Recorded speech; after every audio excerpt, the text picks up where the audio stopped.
Halo, perkenalkan saya Jackson Ferdinand Rosistorus, NPM 2515100110, Prodi Ekonomi Pembangunan, kelas Ekonomi Moneter, dengan dosen pengampu Profesor Dr. E. Rusyadi, SE, MSc. Tugas bab 2, Sistem Moneter Indonesia.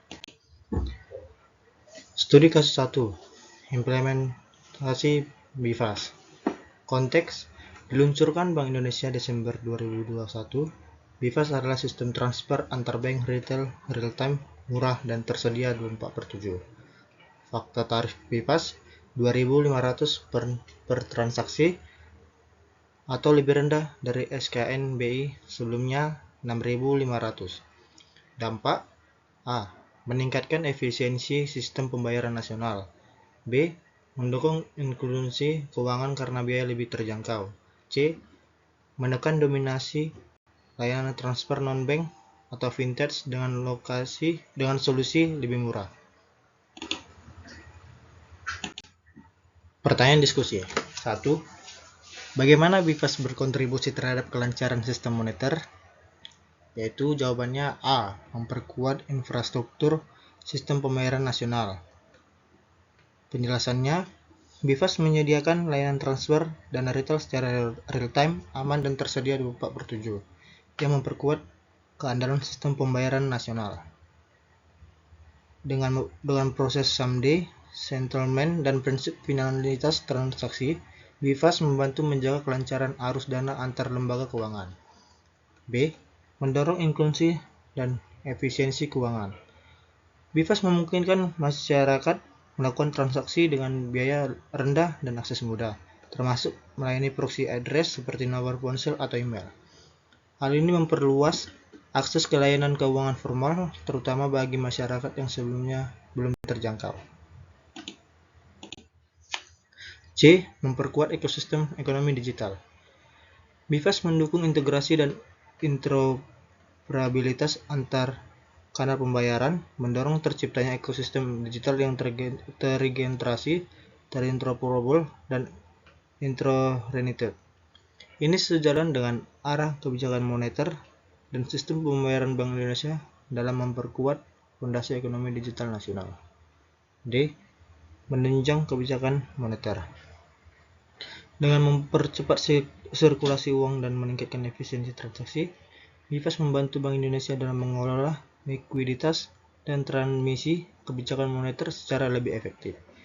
Data transaksi yang real-time juga mendukung BI dalam monitoring dan pengambilan keputusan berbasis data. Secara keseluruhan, BIFAS bukan hanya pembayaran, tetapi juga infrastruktur strategis yang memperkuat stabilitas dan efisiensi sistem moneter Indonesia. Pertanyaan kedua, apakah ada risiko konsentrasi atau systemic risk jika seluruh transaksi retail tergantung pada BIFAS? Jawabannya A. Ketergantungan terlalu tinggi pada satu infrastruktur.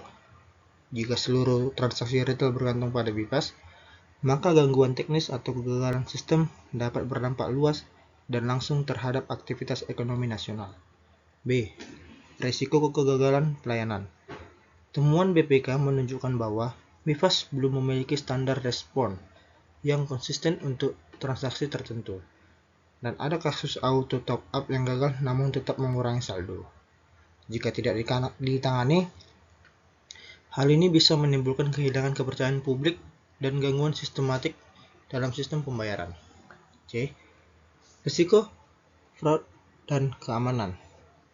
Bank Indonesia telah mengembangkan sistem Proactive Risk Manager untuk mendeteksi anomali dan transaksi mencurigakan. Namun, jika sistem ini tidak berjalan optimal, maka risiko penipuan atau penyalahgunaan sistem bisa meningkat, terutama karena volume transaksi yang besar. Kita lanjut ke studi kasus 2, QRIS atau Quick Response Code Indonesia Standard. Dengan konteks diluncurkan 2019, QRIS menyatukan berbagai QR code pembayaran agar interoperable di seluruh penyedia atau bank maupun fintech. Faktanya, per 2024, merchant penggunaan QRIS sudah melebihi 30 juta di Indonesia.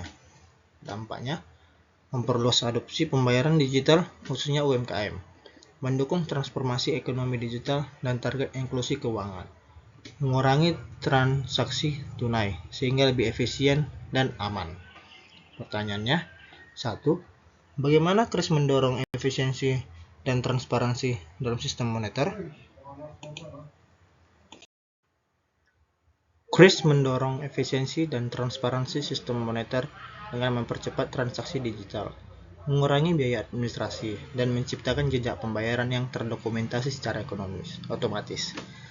Berikut penjelasan lengkapnya tentang bagaimana QRIS berperan dalam meningkatkan efisiensi dan transparansi sistem moneter Indonesia.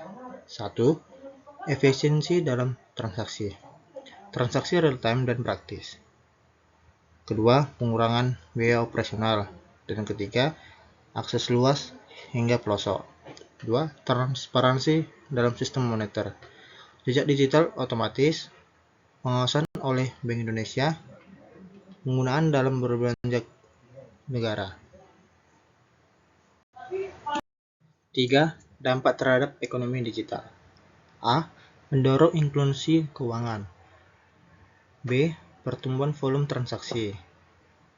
Dengan QRIS, Indonesia tidak hanya mempercepat transformasi digital dalam pembayaran, tetapi juga memperkuat fondasi sistem moneter yang efisien, aman, dan transparan. Pertanyaan kedua, apakah penggunaan QRIS berdampak pada kecepatan transmisi kebijakan moneter Bank Indonesia? Jawabannya, ya. Penggunaan QRIS berdampak positif terhadap kecepatan transmisi kebijakan moneter Bank Indonesia atau BI, terutama melalui saluran sistem pembayaran dan digitalisasi ekonomi. Dampaknya terhadap transmisi kebijakan moneter BI: A. Mempercepat transmisi melalui saluran suku bunga dan ekspektasi inflasi. B.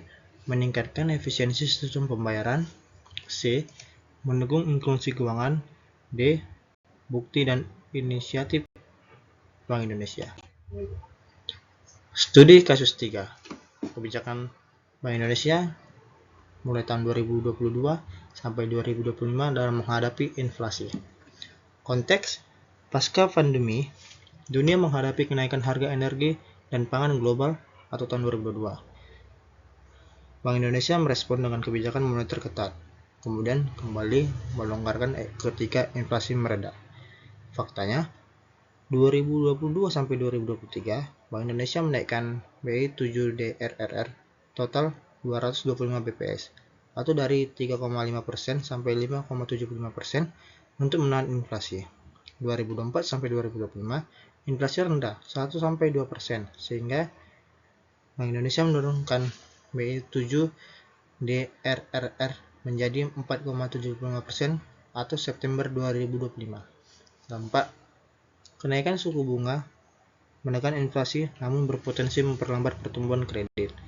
Penurunan suku bunga di 2024 sampai 2025 memberi stimulus bagi konsumsi dan investasi. Pertanyaan diskusi. 1. Apakah langkah BI menaikkan dan menurunkan suku bunga tepat waktu dan sesuai target inflasi? Jawabannya, ya. Langkah Bank Indonesia dalam menaikkan dan menurunkan suku bunga dinilai cukup tepat waktu dan konsisten dengan target inflasi nasional. Bank Indonesia berhasil menjaga inflasi dalam kisaran sasaran 2,5 kurang lebih 1% sepanjang 2024 dan merancang kebijakan moneter yang responsif terhadap dinamika global dan domestik. Berikut penjelasan lebih rinci. A. Ketepatan waktu kebijakan suku bunga. Bank Indonesia mempertahankan Bank Indonesia rate di 6% pada Oktober 2024 sebagai respon terhadap ketidakpastian global dan tren pelonggaran kebijakan moneter di negara maju. Keputusan ini diambil setelah mempertimbangkan stabilitas nilai tukar rupiah, aliran modal asing, dan tekanan inflasi global yang menurun. BI juga mengoptimalkan instrumen moneter seperti SRBI, SPBI, dan SUVBI untuk memperkuat stabilitas nilai tukar dan mendukung pencapaian sasaran inflasi. B. Konsisten dengan target inflasi. C. Efektivitas transmisi kebijakan. D. Tantangan dan rekomendasi. Secara keseluruhan, BI menunjukkan respon yang adaptif dan terukur dalam mengelola suku bunga untuk menjaga inflasi tetap terkendali dan mendukung pertumbuhan ekonomi yang berkelanjutan. 2. Bagaimana kebijakan moneter Bank Indonesia berkoordinasi dengan kebijakan fiskal pemerintah atau subsidi energi bansos? Bank Indonesia atau BI dan pemerintah berkoordinasi melalui forum seperti KSSK untuk menyelaraskan kebijakan moneter dan fiskal, termasuk subsidi energi dan bansos, demi menjaga stabilitas ekonomi dan mengendalikan inflasi. Berikut penjelasannya, yaitu pertama ada sinergi kebijakan moneter dan fiskal, yang kedua forum koordinasi KSSK, dan contoh koordinasi dalam subsidi energi dan bansos. Pertanyaan nomor 3. Jika The Fed mempertahankan suku bunga tinggi sementara BI menurunkan suku bunga, apa risiko bagi nilai tukar rupiah? Jawabannya, jika The Fed mempertahankan suku bunga tinggi sementara Bank Indonesia menurunkan suku bunga, risiko utama bagi nilai tukar rupiah adalah pelemahan rupiah akibat potensi keluarnya arus modal asing dan meningkatnya tekanan inflasi impor. Berikut penjelasan. Yang pertama, A. Risiko utama bagi rupiah, yaitu arus modal keluar, tekanan depresi rupiah, dan inflasi impor meningkat. B. Dilema kebijakan Bank Indonesia. Bank Indonesia berada dalam posisi sulit antara menjaga stabilitas rupiah dan mendukung pertumbuhan ekonomi. Dampak jangka pendek dan panjang. Jangka pendeknya, volatilitas pasar meningkat. Rupiah bisa melemah tajam jika investor bereaksi negatif terhadap perbedaan suku bunga. Jangka panjang, jika Bank Indonesia menurunkan suku bunga secara bertahap dan terukur, serta didukung oleh stabilitas global dan arus investasi asing langsung atau FDI, tekanan terhadap rupiah bisa dikelola lebih baik. Strategi mitigasi, yaitu Bank Indonesia dapat melakukan intervensi di pasar falas dan surat utang negara atau SUN untuk menstabilkan rupiah. Pemerintah dan Bank Indonesia perlu menjaga kepercayaan investor melalui transparansi kebijakan dan pengelolaan fiskal yang hati-hati. Sekian presentasi dari saya. Lebih kurangnya saya mohon maaf. Terima kasih.